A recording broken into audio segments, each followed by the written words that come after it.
Yep. Cadet pilot versus conventional. Chintan.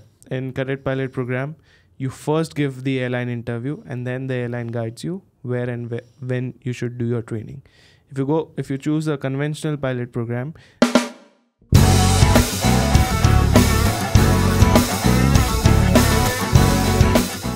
What's up?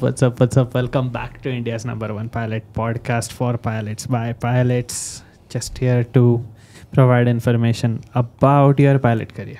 Okay. How's it going? How is it going? Welcome to Pilot Podcast after so many months. thank you. We missed you in last few episodes. Yes.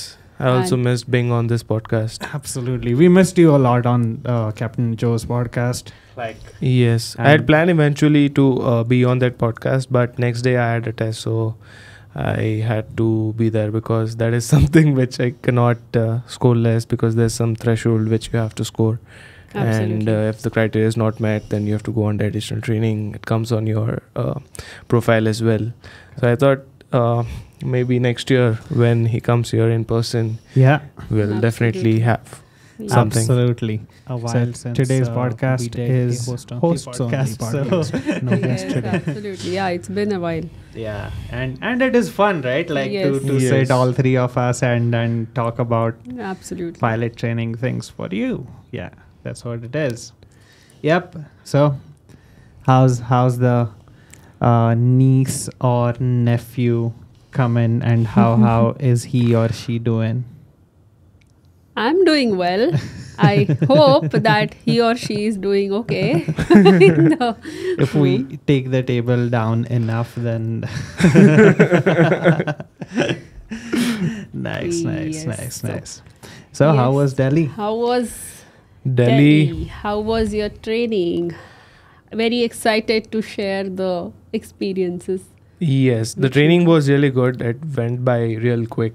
Like I was just thinking that it started yesterday and today it's over. So it was that quick because it's too intense and you do get very little time for yourself. So most of the time you're figuring out what all things they are teaching and what all things you have to learn.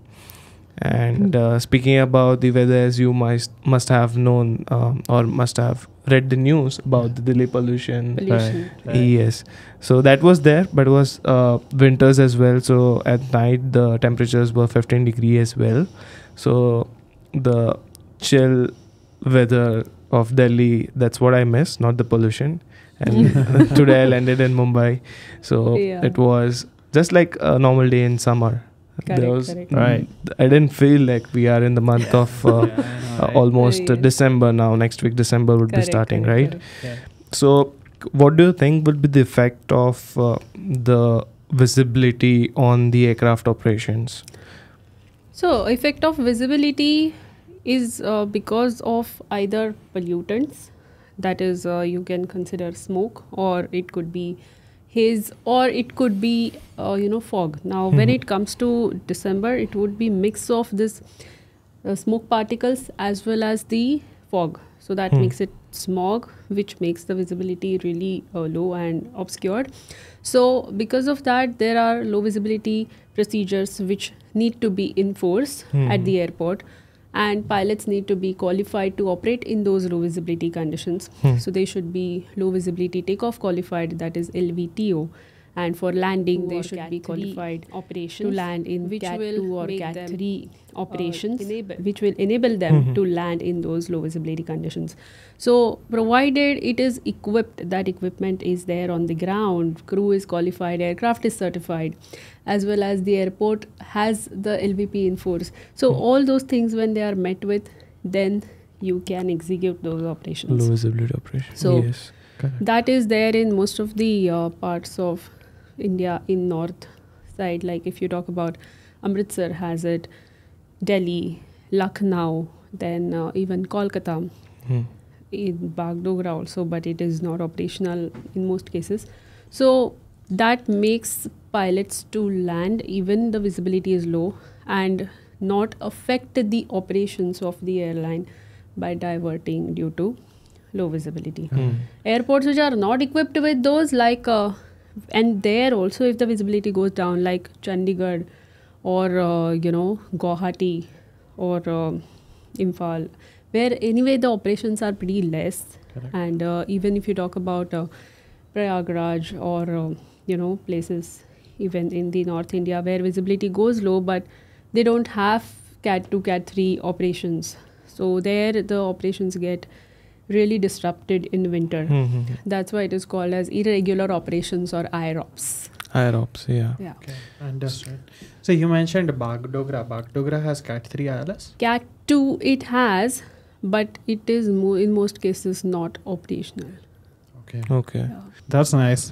We'll get to LVTO taxi procedures as well. Like we don't know about it, so we'll get back to that topic. But today, we wanna keep this about you and yes. your airline training. Absolutely. Right? So yeah, tell me. Now I'll be going for it. So airline training. It is a very wide term, right? Yes. So what all things, what all areas are covered into that airline training? Like you were there for almost 3 months, right? So what all things were covered into it? So for the past 3 months, most of the things which I have covered is on the theoretical side. Okay. So right now, once I'm done with the theory, I'll move on to the simulators and then on the actual aircraft. So what goes in theory is first of all about the aircraft. Yeah. So the technical knowledge about an aircraft. Because when we do our CPL training, we have a ground school for a week or 2 weeks, Correct. right? So similar is here, but we have already done our type rating. So we already know the aircraft. So 2 months of type rating, here Correct. you come, 2 weeks, they give you a good refresher. And then you should know each and everything about the technical, not each and everything, but you should have a rough idea about the systems, like how does it operate, what are the limitations, Absolutely. when you can do what. Correct. So that is about the technical. Second thing is So performance. first 2 weeks is technical. Yes, so it depends on your schedule. It's Okay. not fixed like Right. the first 2 weeks would be Right. technical. It can be anything. And it can be different for different airlines, right? Yes. Yes. This is in general, like Yeah. all airlines has this sort of Correct. things. Correct. Okay, so that is the technical part. So in which you study for 2 weeks and then there is an exam which you have to clear. In our So Cessna, that covers the technical part, and then is you move on to the performance. part. So when we were doing our commercial pilot training, there we used to fly Cessna. So Cessna is a relatively smaller aircraft, very small aircraft compared to the Airbus A320. Correct. And on that aircraft, maximum you would be flying with two people, like one yourself and other is the instructor, and sometimes you may have a backseater. Okay, so the runway length and the required landing distance available would be too less. So the required landing distance for Cessna is around 600 to 800 feet, and the runway length would be around 9,000 feet, 10,000 feet in Sanford. So you don't need that accurate amount of calculation because you have enough runway. You can land and take off again in that runway and again land on that runway. Okay. So when we used to do the performance calculation in Cessna, it was a bit easier. You don't have any pressure because you just calculated, okay, you know the distance, but you have so much runway available, you don't care. The margins are a lot. Right? Yes. Correct. But here, you have to be very precise. Absolutely. So when you're flying to a performance elevated airport, the calculation plays a major role because let's say if the runway is dry or it's wet, depending on that, the landing distance will change. So if the landing distance is more than the available distance, then you cannot land at that airfield and you have to divert to some other airfield. Correct. Right? So that is something which is a part of the airline, because I haven't done that in my CPL training because we used to fly small aircraft, and plus you have passengers at the back. Correct. So that is an added responsibility. So if you talk about performance limited airfield, I mean, I have operated to many of them. Absolutely. So, Yes. if you talk about, Rajkot now has another airport which has a comparatively longer runway, which has just started operation few months back. But before that, and during that time I was on maternity leave. So before that, I have operated to the older Rajkot airport, and you won't believe its landing distance available is 4,900 feet. Right. And 4,900 to 5,000, somewhere around that, close to 5,000.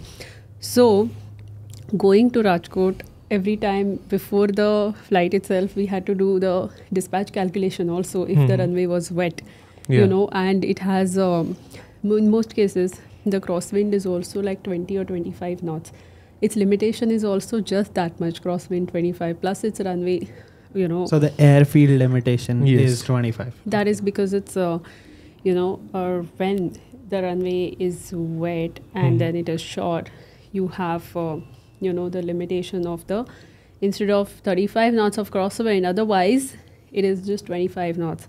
Because your crab angle is a lot, and when you come in for landing, then you have to decrab it, and you have to at the same time make sure that it is, you touch down over there. So every time when I used to go to Rajkot, I used to inform the first officer, like, you know, make sure that, I mean, I will be aware for sure, but even if you Yeah, are it a is. PM, if you think that it is, you know, we are going to go towards the end of the touchdown zone or beyond that, just call for go around. I will, you know, we will perform a go around, because there is absolutely no room for error there. If you even, so I used to always make sure that touchdown at aiming point marker and not even at the end of touchdown zone. If you go towards the end of touchdown zone, it's almost at the middle of the runway, and it's very, very crucial to, you know, stop in the remaining. So we used to, you have to use actually full reversers, maximum the braking, maximum brakes in the sense. Now if you talk about, I'm not saying the max brake selection in Airbus because that is only for eject takeoff. So low, medium and max are the three auto brake selections. So here it is medium on the smaller runway, and max is only for RTO, reject takeoff. So with the medium auto brakes and with full reversers and spoilers, it used to stop like there. Yeah, I mean, there's You not know, much there's margin. not much margin. Yeah, so Matter you of the have to fact, be very speaking of careful. max brakes, so kind of admission of guilt. Okay, so during initial sessions of sim on approach, so for some kind of landing it was, and I thought like, yeah, we need more braking, so I pressed max brakes. Okay, Airbus is smart enough to not engage max brakes during in flight. Max brakes just don't engage. Okay. So I know you might not have tried it, and I mean, I know, but so I was like, why is it not good? Why is it not good? Why is it? In it's a fault. simulator, Yeah. And my trainer in that particular flight was pretty strict. So I had no possibility of looking back and asking him why it is not engaging. I was like, all right, let's go with the medium. Doesn't so, but yeah, initially you do feel like Airbus is way smarter than you. Yes, there are so many things which we are yet to learn about the aircraft. Like as we progress with our training, we'll know more about the aircraft. But the thing which you just described about Rajkot, so that is something which I have learned by the books, and I'm yet to experience it in my sims. So when we are doing our CPL training, we do all the exercises on an aircraft. But when we are doing our airline training, we do most of the things in the sim. Yeah. Because when you fly an empty Airbus A320, the cost of jet fuel right now is around 1,10,000 per kiloton. And the consumption of Airbus for an hour is around 2,400, 2,500 kgs. Yes, that is for the yes, and if you even consider 2 hours of flight, that's around roughly around 5 lakh rupees just for the fuel, plus the rent of the aircraft, plus the airport taxes, everything. Like per flight, it would cost you around 10-15 lakh rupees for an hour, right? And if you do all the maneuvers in that aircraft, imagine the cost of training for airline training. Absolutely. Yes. So airline training, they charge around 10 to 15 lakh rupees for mostly the sim sessions, plus the base training which they take you on an empty aircraft. So that is why the airline charges you the money. So most of the students, they ask you, I'm already type rated, but why is the airline charging me for the airline training? So this is the main reason why airline charges, because you have to do certain amount of sim sessions, then you have to do your base training, then your SUPI, your SLF, and everything. Correct. So yeah, for cadets it is included in the total cost, right? Yes. even if you are doing you are applying as a CPL holder to an airline, and if their type rating is from airline, if it is channeled through airline, then also the cost is taken care of. In that case, in most airlines, they do not charge a separate cost for airline training, and type rating cost is what you have to pay for. Yeah, so type rating cost has it included in short, Yes, because yes. usually the type rating from airline costs a little bit more than If you do it yeah, otherwise. Yeah, so that difference is primarily airline training. Coming back to the topic of after technical and performance. So technical and performance, right? So you studied technical about Airbus A320 and then Performance, did wow. performance calculations, practiced performance calculations. After that, what was it? So this technical and performance, like we have just told, like technical and performance. So it's not as easy as we are talking here, right? Definitely. So there's a lot of thing. It goes on for 2 weeks, like full day you sit there for both technical and performance. So once that is done, then you see what all company policies are there. So what all policies you have to follow as a pilot, like how do you start the aircraft and how do you fly the aircraft as per company policy, and what all things you take care of when you are about to divert and all. So recently, if you have read the news, there's due to a medical emergency, a pilot had to divert his flight to Karachi. Okay. Yes. So in such cases, how do you perform? How do you divert it to that aircraft? Whom do you inform? So that is a part of your company's SOP. So you don't get lost, or you don't seem questioned like, okay, why have you done that? Correct. Okay, you know whom to contact if there is such emergency. Okay, so that is about the company SOPs. Then you visit various departments of the company.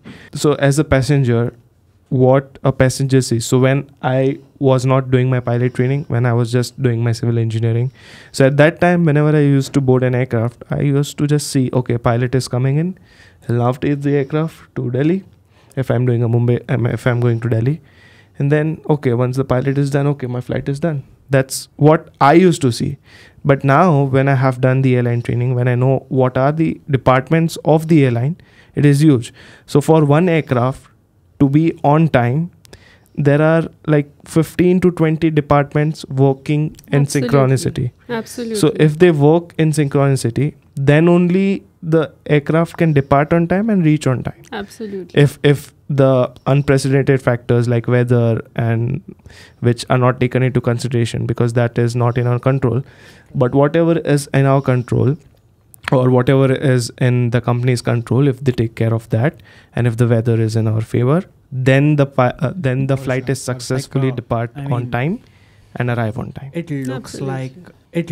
like only pilots operate the flight. Matter of the fact, there is a lot going on behind scenes. Yes. Yeah, Absolutely. and, Right from the time the documents are prepared by the airline dispatch, that needs to be, on time. Thereafter, the airport office, there has to be a doctor who will be, doing Yes. the BA. After that, you will be checking the documents as a captain and first officer together, then finalizing the fuel, then that amount fuel figure will go to the engineer. So engineer has to perform the duty of refueling the aircraft to the correct amount, followed by the ground staff has to board the passengers on Yes. time. The passengers, the check-in counters have to ensure that all the passengers are boarded. passengers they have checked in, and then that is at the gate they will check whether they all are checking in and they all are boarding or not. And then again at the gate to check, and then stop any latecomers from entering, so that their flight doesn't get delayed. Then if there are any people who have already checked in, but they haven't showed up at the gate. Yeah. Then there is a gate no-show drill. So Yeah. whatever is there, check-in baggage, that needs to be removed. Yeah. That takes more time. Despite of all of this, the flight has to go on time. Correct. So they Yes. keep a buffer of 15 to 20 minutes. Then after, all the weight is Right. checked, how much is the final load then. Then that load and trim goes to the pilot. Yes. In meantime, pilot is doing the preparation for the flight. Then those figures, Yes. based on that load of the takeoff weight, the takeoff speeds are calculated.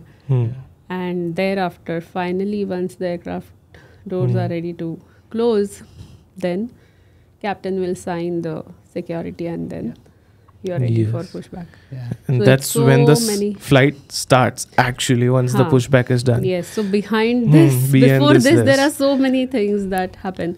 Correct. And Correct. So right now it would be quite overwhelming for all of you guys, because you guys might have started your pilot training, or you might or you are in the process of doing your type rating. So this is once you reach the airline, so you will be trained for it just like you are getting trained for your CPL. And if you are an aspiring pilot, you are on the right channel. Like, we are here to guide you. Absolutely. So, apart from studying, what did you do in Delhi? Delhi has How were your parties? yeah, parties. Every weekend there would be a party.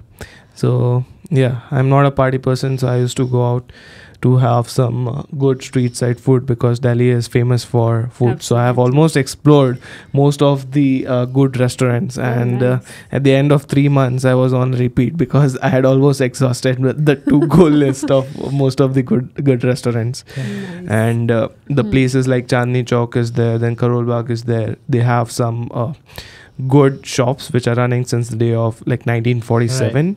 So they cook some authentic dishes. And so if you're going to Delhi for your medicals, then make sure to have some good street food. Absolutely. But Delhi also, food is Is good. I love Bombay, no doubt about it, but I'd say I like Delhi equally, because Delhi food is really good. Is good. Delhi food and Hyderabad food does not disappoint. yes. But then everything should be in moderation, because as a pilot, so all the food Yeah. that we eat that has high amount of like things which are not Rich. that healthy. So Fat rich. once fat Oil rich, rich. yeah. So once in a while it's okay. Like Yes.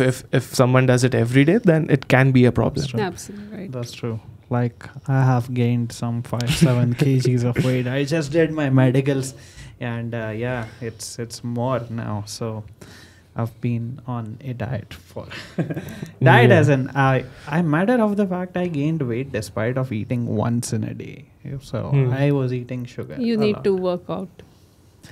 Yes. All right, mom. So it depends actually, because some people, they like to work out, some people they don't like to work out, so they have to find a way that keeps them healthy and they also enjoy it. So It's that not is necessary the always best have- way. So if someone doesn't find it, then they have to force themselves to do Yeah. something which they don't like. Yeah, I mean, I don't like to separately take out. I mean, this is not a health advice, okay? Do not take it from me. So I don't prefer taking out separate time for it. So like when I work out, it's like, all right, there is an IKEA shelf that I need to fix. I need to put together. I won't call for Urban Clap or anything. I'll do it myself. Okay, but you On don't daily have. Yeah, you basis, don't have you a need shelf to put every single day. Yeah. Half an hour of time is absolutely okay. Half an hour to Yeah. 45 minutes. It Yeah. doesn't So lately, harm from you. last 1 week, I started doing this. Last 2 weeks actually, that I climb stairs. So Nice. we- That's a very quick way of Yeah. burning your. It's like a minute you Calories. lose 10 calories. Yes. Every single minute you and we stay on 50 plus floor. So this is 50 plus floor. So I mean, there was a time when I used to climb all 54 floors. floors. Wow. But now, as my weight has increased, as you can see, right? Yeah. My weight has increased, so my muscles have to work more to carry that weight. So I can only climb 30 floors at this point of time. So what, even I used to climb up to 50 floors earlier. Wow. When I started. Now, again, I have been working out now, exercising. Working out in the sense, I do yoga now, which is prenatal yoga, Mm-hmm. and walking, because you can't do a strenuous exercise in the gym during pregnancy. So I'm walking for about 30 minutes, and then I started with like 10 floors, and then I was, breathing heavily, and I was like, oh my God, I used to climb 50 floors, and now I am not able to climb barely even 10 floors. So then from 10, then next day 15, then 20. So now I'm able to climb up to Right. 22 floors. Yep. That's nice. That's Yep. nice. So first time I, after like 1.5, 2 years, I did like 30 floors. My heart rate went to 192 and stuff. Wow. Yeah, and so I think you should not directly jump to such high this Yeah. thing. Chintana has been able to maintain always good fitness. So like, what do you do? No, so what I generally do is I enjoy to work out. I enjoy to play sport. When I was in Delhi, I managed to get in touch with the captains through a friend who used to play cricket on a regular basis.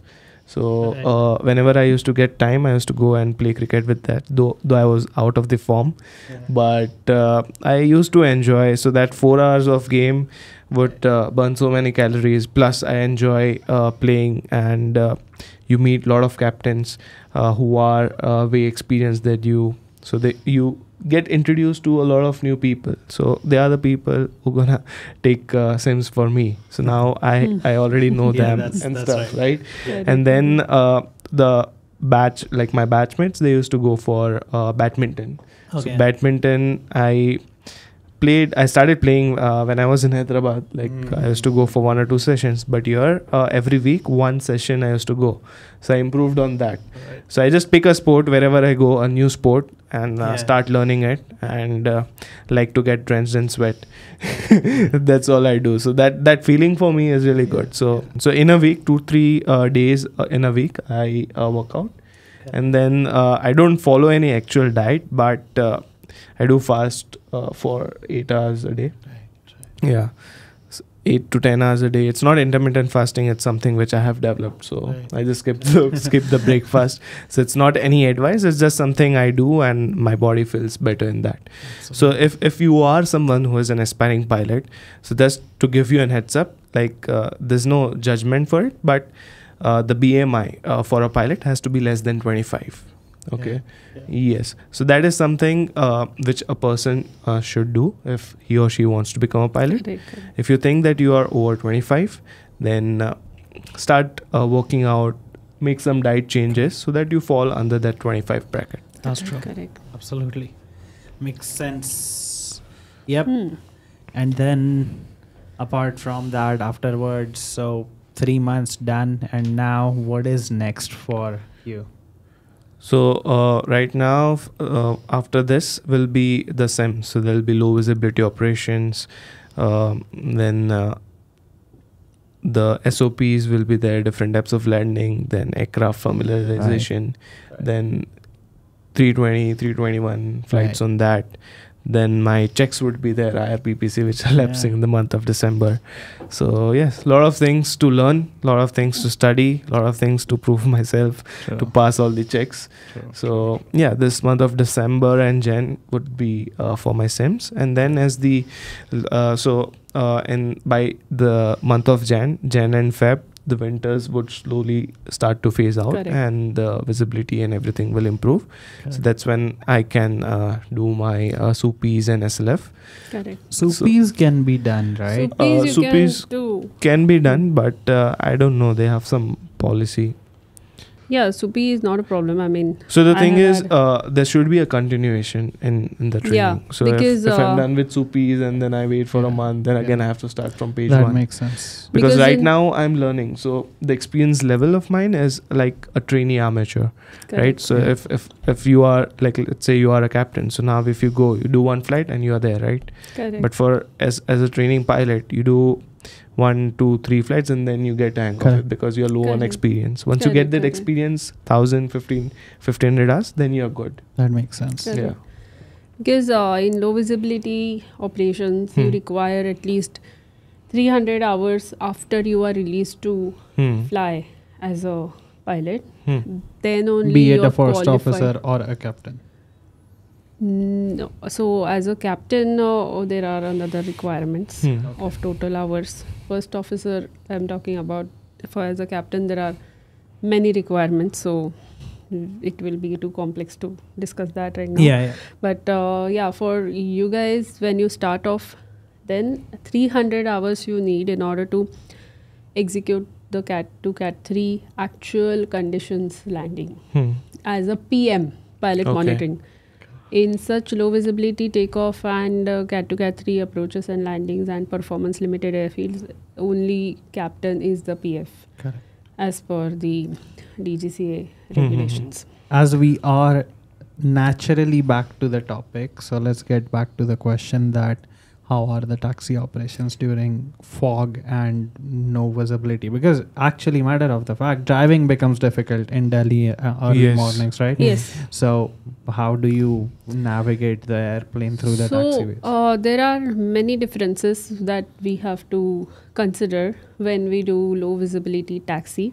So low visibility operations include low visibility taxi, low visibility takeoff, and category 2, 3 approach landings. So when we talk about taxi, then it's about we are not supposed to do multiple things at a time that we otherwise do in the good visibility conditions. Like for example, if we do single engine taxi otherwise, Yeah. okay, if there is a delay expected, Mhm. then in low visibility taxi we do not do any of that, because that increases additional workload during the taxi, which can distract the pilots and can lead to not following the taxiway. So to prevent this from happening, those things are not done. Apart from that, so both the engines we start and before we begin. Apart from that, all the checklists need to be done only when the aircraft is stationary. Mhm. So not while moving. Mhm. Like flight control checks also we should do then when we are stationary, not when we are moving. Otherwise, because it's very easy to get distracted by looking at what is the position of the flight controls while doing the check, and not can lead to issues. Apart from that, the taxi speed is much lower compared to the normal taxi speed. In normal taxi speed on straight taxiway you can go up to 30 knots, whereas in low visibility taxi it is up to 10 knots max. So that is pretty less.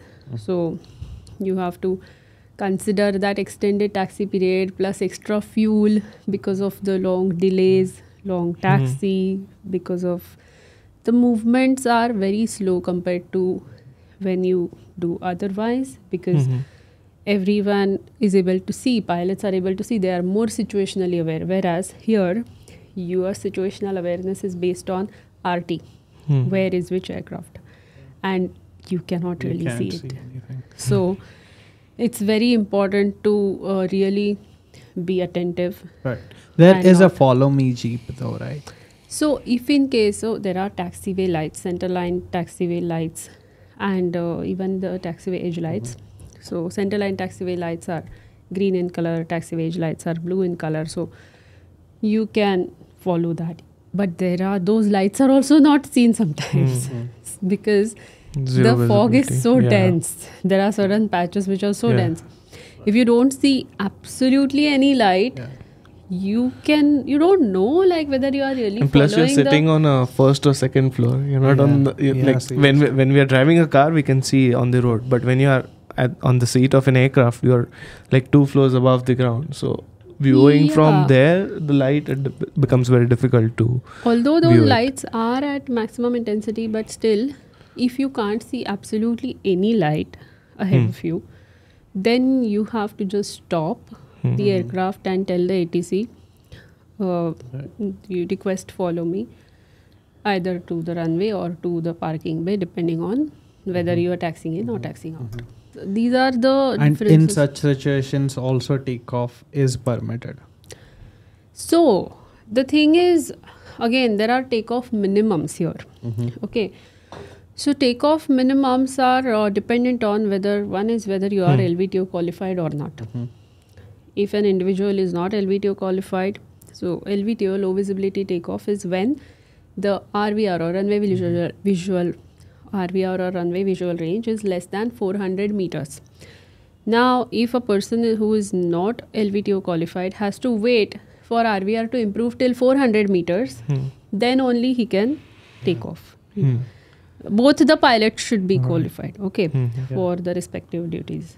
Then, if in case you are LVTO qualified, again, in that there are many criterias. Like, for example, if you have the runway edge markings, okay, runway center line and edge markings, in that case, and there are no center line lights, okay, but edge lights are there and only markings are there, then the LVTO minimum for that particular runway is 300 meter. So you need minimum RVR of 300. So older Bangalore airport, which was there, I mean older Bangalore as in the runway, older runway, which was there at the Bangalore Kempegowda airport. So when I was there as a first officer, that runway did not have the center line lights. So we have had delays of about 4 hours in winter for our flight to depart. But now, because of that problem, there is another runway which is built, which is parallel to the older runway, which has the center line lights. And then if the spacing between center line lights is 30 meters, in that case, you can even take off with 150 meters of RVR. Right. If the spacing between them is 15 meters, then 125 meters of RVR is the minimum. So even if the RVR is as low as 125 meters, then also you can take off, and provided both crew are qualified, LVP is in force at the airport and all of that. Correct. And then there is one more, airplanes which have HUD or head-up display. For them, it's even lower, 75 meters. Yeah, that is So, the like Fancy. it is, yeah, It's not fancy yet and- it's not yet installed in the airplanes in 320 yet in India, Okay. although that feature is available by Yeah. Airbus. Right, It's- because that is like wearing night vision goggles, right? Like night vision or Yeah. some, like you can see everything despite of not seeing anything. Yeah, that's that kind. And yeah, and just like you mentioned about the low visibility operations, like when can we go, or when, like it's a go or no go decision. So there are various conditions, like if the runway has snow, if the visibility has dropped down, so until what visibility you can take off. So that is all mentioned in the company minimas. So at that point of time, if you know that, okay, this is where I can find it, you can directly open the document and see, okay, whether I can go or no go. If you are within the limits, you can make a decision to take off. If you're not within the limits, you can decide to wait, or you can decide to cancel the flight. Correct. Matter of the fact, the ones who are done with CPL can relate with this specific, like past 15 minutes is a discussion that if you're done with CPL, planning on type rating, or you're done with type rating, then there's these past 15 minutes you'll find it relatable. Otherwise, if you are just deciding to become a pilot, okay, if that's someone of you, then don't emphasize on this part so much right now, okay? This is really detailed, okay? And you will get there, okay? Yeah. Because the idea is not to overwhelm anyone, Yes, right? yes, And absolutely. if we, like, we can then go on about the approaches, the types of 2D approaches, 3D approaches, where which approaches could be performed, and he'll get there. Okay. Yeah. Since you asked me the exact question. Yeah. Yeah, correct. Yeah. It was a curiosity that the follow me Jeep, when the follow me Jeep comes, and because so it's not one line answer here. Yeah, it is true. That's true. the reason why Definitely, no had doubt. to be elaborate. Yeah. Actually, nothing is a one-line answer, right? Yes. But on your reels and your reels, we try to cover like one interesting concept or idea in condensed manner. Yeah, right. Like that's cool. So let's get to some topic that is relatively not so detailed. I mean, we'd love to. We'll talk about those topics after the podcast, and we can go on about those topics. But hey, if you want that detailed kind of discussions, comment below. Okay, we can go on about it. Okay, I mean, we both are at beginning stage of it, of going that detailed on these areas of actual airline operations. She can go on about it for 3 hours. We don't have to stop this for 3 hours because she has done it for years and years and years, right? Yes. So if you want to hear something like that deep, detailed conversation about flight operations, comment down below. We'll make an exclusive podcast, detailed podcast about how approaches are conducted, which approaches are there, 2D approaches, 3D approaches, different procedures to apply for different approaches, when you are permitted to do which approach, when you are not permitted to do which approach, right? Then what are SID stars, and SID stars is, we can go in detail about all that. But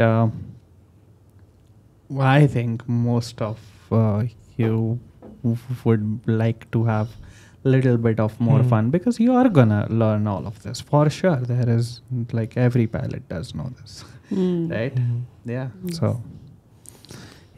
So how to become a pilot? Yeah, like, we think that we have short episodes and YouTube videos about such topics, that how to become a pilot, but maybe not everyone knows about it. Like, maybe they have missed on that video episode or something, or right? they are viewing the podcast for the first time. Yeah, exactly. So speaking of which, how to become a pilot explained in 1 minute. Go ahead. Your time starts now. Right. So if you have 12th in physics and maths, or any graduation in where you have physics and maths in 12th, then you are eligible, provided your class 2 medical is clear. Then you can do your DGCA ground class, clear CNTAA. CNTAA, yes. And clear your DGCA exams. Thereafter, you can go for flight training, CPL training. Either you can choose to do it in abroad or in India. If you are doing it in abroad, navigation, meteorology, regulation. And if you're doing it in India, then additional 2 subjects, technical, general, and specific. Once you finish CPL, apply for it in India. If you're doing conversion, then you have to ensure, you have to appear for RTR also, and make sure you do those additional checks in India. Get your Indian CPL, then go for type rating, and then you are good to apply for an airline. Nice. Yeah. Nice. And then this is airline training, which we are talking about. Yes. Yeah, this is real ready. Yeah.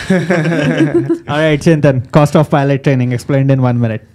So cost of pilot training, starting with the class 1 and class 2 medicals, is around 15 to 20,000. For both combined, it will be around 25,000. And for DGCA ground school, if you're doing your training in India, it would be around 2 to 2.5 lakh rupees. If you're doing your training abroad, as you will be giving 3 papers, it will be around 1.5 to 2 lakh rupees. After that, you move on to your flight training. If you do it from India, it would be around 45 lakh rupees. If you do it from abroad, it would be around 60 to 65 lakh rupees. And then type rating plus airline training combined will cost you around 20 to 25 lakh rupees. So to make it short, if you do your training from India until you reach the airline, the cost would be around 65 lakh rupees. If you do your training from abroad to reach the airline, it will take around 75 to 85 lakh rupees roughly, depending on what country you fly. Yeah. Yeah, that's a very short and Awesome. 1 minute. We're ready. Yeah. Yeah, I was just messing with both of you. No, because like just change of topic. That's what it was. All right. Anything else? Eligibility for pilot training explained in 1 minute. You go. You. Yeah, let's do it. Eligibility to become a pilot. Guys, Your time I starts don't make now. reels. What eligibility? All right. So eligibility for pilot training is 10 plus 2 with physics, maths, and English. Physically fit. No pre-existing mental or physical conditions. That is what it requires. And financial ability to be able to afford pilot training. That is something that is not very fortunate, but that is how it is. One needs to have secured enough finances, and also have to consider after completion of training at least 2 years of buffer period in order to get a job. Maybe you won't require that much time, but if you do, you should not be caught off guard. Apart from that, it'll be, what is it? Yeah, that's it. Yeah. That's pretty much it. And Age. yeah, age would be less than 32 years in my opinion, because it takes around 2 to 3 years for 2 years for completion of pilot training, and then say if you consider 2 years of buffer period, then 35 is the age when airlines recruit for CPL holders. 37 approximately is when airlines recruit for type rated, and Indian nationality or Indian OCI. That's Yes, that's pretty much it. yeah. I mean, if you are going for cadet pilot program, then 51% marks in physics, maths, English respectively. Yes, and if you want to know any of these things in detail, it's there on the YouTube channel. Yes. Winged Engineer CNTAA YouTube channels. It's all explained in deep detail. Okay. And also, if you want to have one-on-one conversation with our team, CNTAA team, just call up. Yep. Cadet pilot versus conventional. Chintan. So for conventional, it's a very small difference. So in cadet pilot program, you first give the airline interview, and then the airline guides you where and when you should do your training. If you choose a conventional pilot program, then you decide where you want to do your training. You complete the training, you get a CPL, and then you give the airline interview.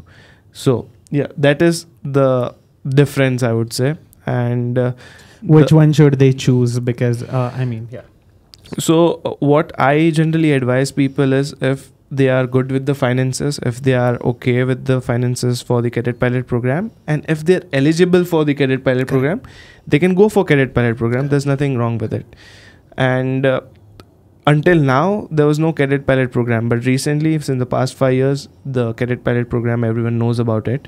Before that, there was conventional pilot program only. Yeah. So both programs are equally good, I would say. They have equal opportunities. At the end, you have to clear the airline interview. That's what matters, right? So at the end, the finances and the eligibility. If you have those, you can go for cadet. If you think, okay, you want to save some money doing the conventional, you can do that. You can complete your training and clear the interview. You get into airlines. So you're like, we both have done it through the cadet pilot program. Capt.Neha had done it through the conventional pilot program. So both the options, I think, are equally good. For sure. Yes. Yeah. Primarily, like he said, it is either the eligibility or the finances for sure. So 5 years ago, I guess all these L3 Harris, then other FTOs were added. Before that, when was Cadet Pilot? Cadet Pilot program started in the year 2009, but earlier also, like in Kingfisher had Cadet Pilot program. Mm-hmm.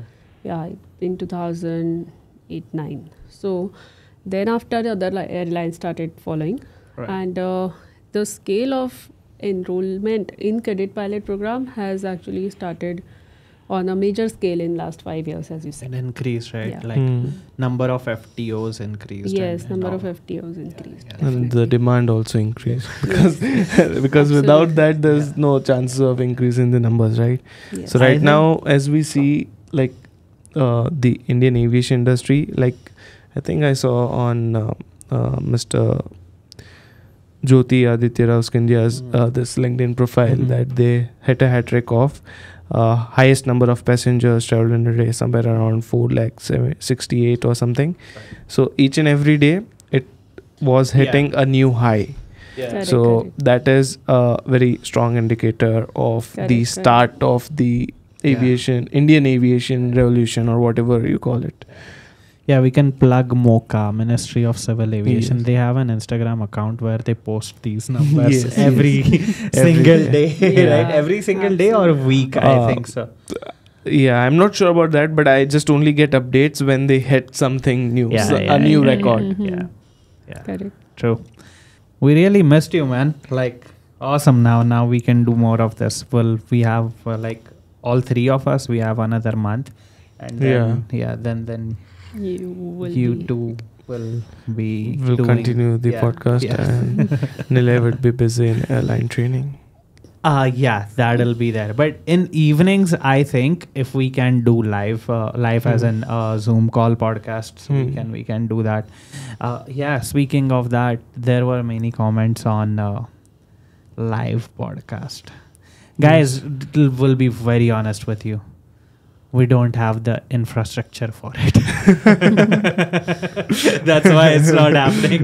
Okay, like infrastructure meaning so in live podcast, how it happens is there needs to be another equipment for live podcast, and our like media team needs to get those equipments together and stick them together, and they have to do the whole Do a thing. lot of things, set Yeah, up a new yeah. studio and stuff.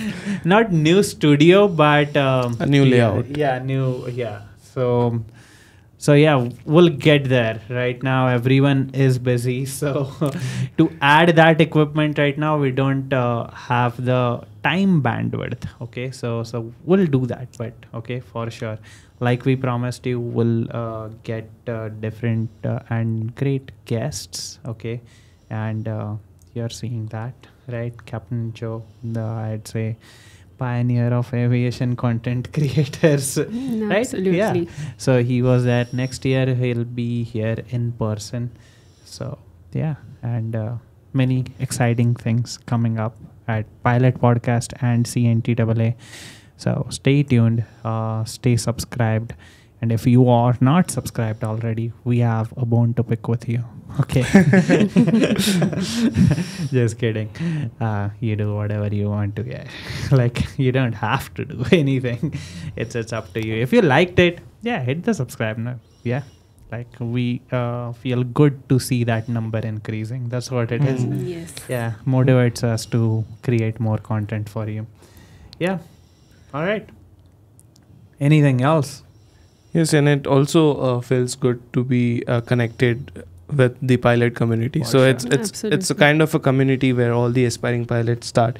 So if you see, like we started this podcast around 2 years ago, Yeah. and right now we are 36 episodes. Yeah. This is So- 37th. Yes, 37th one is going right now. Yeah.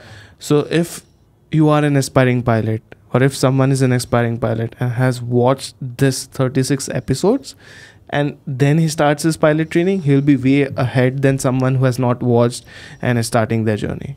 True. So yeah, if you are someone new here, subscribe and click that bell button so that you don't miss an episode. And that's it. And thank you for being here on this pilot podcast. We hope we come up with a live podcast soon. And Absolutely. Yeah. We'll get the Yeah. media team together and Yeah. make them do it. Okay. Yeah. So Yeah. thank you. Yeah. Thank you so much for being here, and it was great to have you.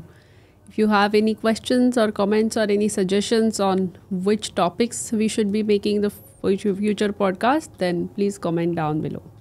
Next you. episode, I think we'll do on English language proficiency and all of those things. Yes. Yes, that is a very important thing, I would say. Yeah. Yes. Yeah, so we'll do it. eligibility, English language proficiency is eligibility. Written skills, verbal skills, and Yes. Yeah. Congratulations on getting level 6. Cut. Okay. Yeah. So, on eligibility, I missed on this. You need to be able to communicate, like speak, understand, and read English fluently. English fluency is required. Next episode, ELP will be one of the topic. Like we discussed, many topics will be one of the the topics. major topics. Yeah. Yeah. Okay. All right. Okay. And we'll also talk about how we worked on our English and how it, like whatever that it is. Okay. See you in the next one. Thank you for being here until now, and we really appreciate you all. It's great to see your smiling faces. Bye. Bye-bye. Thank you. Space, like the other fun